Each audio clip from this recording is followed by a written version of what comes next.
why this 4-inch worm? Oh, why the 4-inch worm? Okay. Well, Foxy, I could, there again, I could talk for hours. Catch more fish. Yeah, to make a long story short, I just simply catch more fish. Now, in experimenting with these slider techniques for years, I have experimented with all size worms, and I've been fortunate enough to catch fish with all size worms. But 4 inches seems to be the magic length. It seems like I just catch, and most all my fishing buddies and worlds of fishermen agree, we just simply catch more fish on a 4-inch worm, a smaller worm. And that is the big reason for that length. Now, as we get into the slider techniques a little bit more, you might notice the design of this worm has got a flat tail. Well, we'll tell you why after a while. We want to do nothing action. So we don't want a tail with a lot of action. So that's the reason we designed it this way. And another reason for the 4-inch worm, if you know, in your lifetime, you've cleaned many a bass. Because now you catch a lot of bass. And you keep some to eat now, and I do too. It seems that 95% of the food in their stomachs, even if it's a big bass, is no longer or no bigger than your finger. Just about that size right there. Have you noticed that? Most of the food is small. Now, sometimes a bass tries to swallow something half its size. Oh, yeah. You know, Yeah. that's true, but that's an exception. But most of the food is like that, even in a lunker bass. So really, if you think about it, this little 4-inch worm is closer to the size that a fish eats And than any other size. Really, this is what slider fishing's all about. The slider techniques. We try to make this thing act like the real thing, or act like something real, like nature. Minnow in swimming, they suspend in the water almost lifeless. Do they not? they sure do. And when they get ready to go somewhere, I mean to swim or move, they just barely wiggle their little tails, and they just slide and glide through the water just straight as an arrow. And you can see hardly no movement whatsoever, just the slightest bottom movement, and they go. Now, you never see a minnow go through the water like that, or like that, unless he's being chased. It gets a little wild. Well, he can get wild and erratic then if a bass is chasing him. Well, at times like that, bass are on a wild feeding spree, and they claim that bass are only active on a real feeding spree about 5 or 10% of the day, which, I've noticed in my experience, I agree. That's about right. About like us humans, we only feed a small percentage of the day. Right. So during that time, almost anybody can catch bass. You can catch them with anything you want to, almost any kind of lure. But I'm never, and most fishermen are not lucky enough to be there at that hour or time that they're eating it up.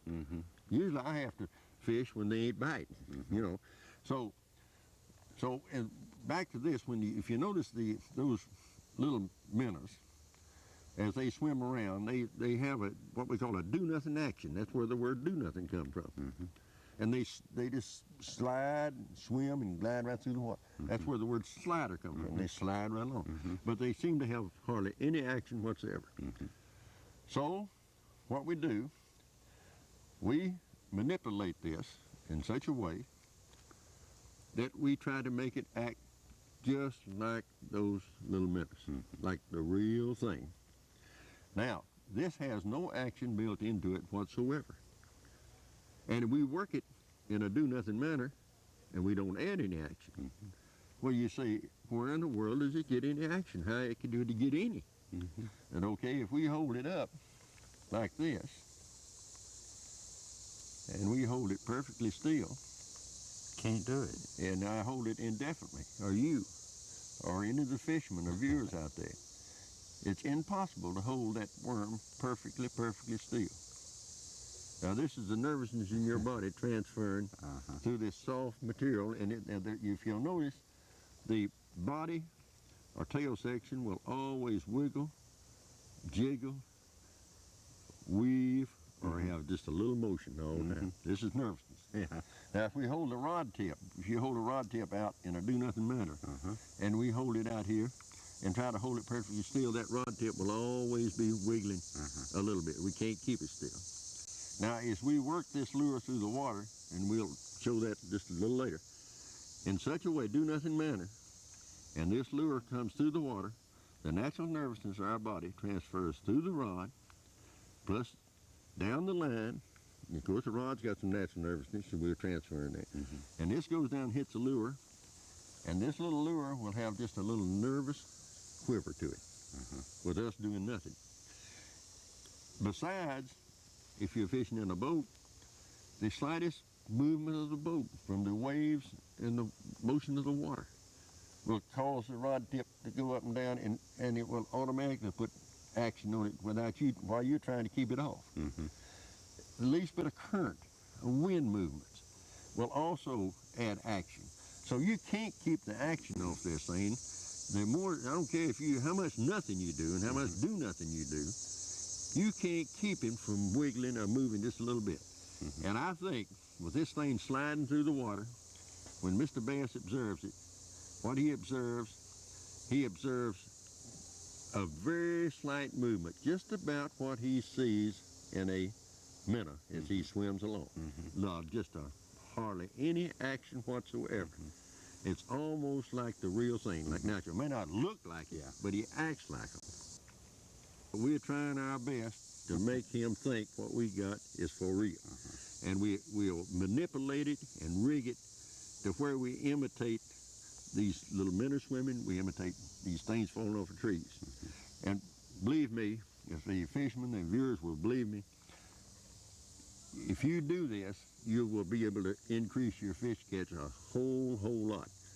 Where you used to catch one fish, I'll assure you, you learn to do it this way, you'll be catching 2 or 3 times more fish.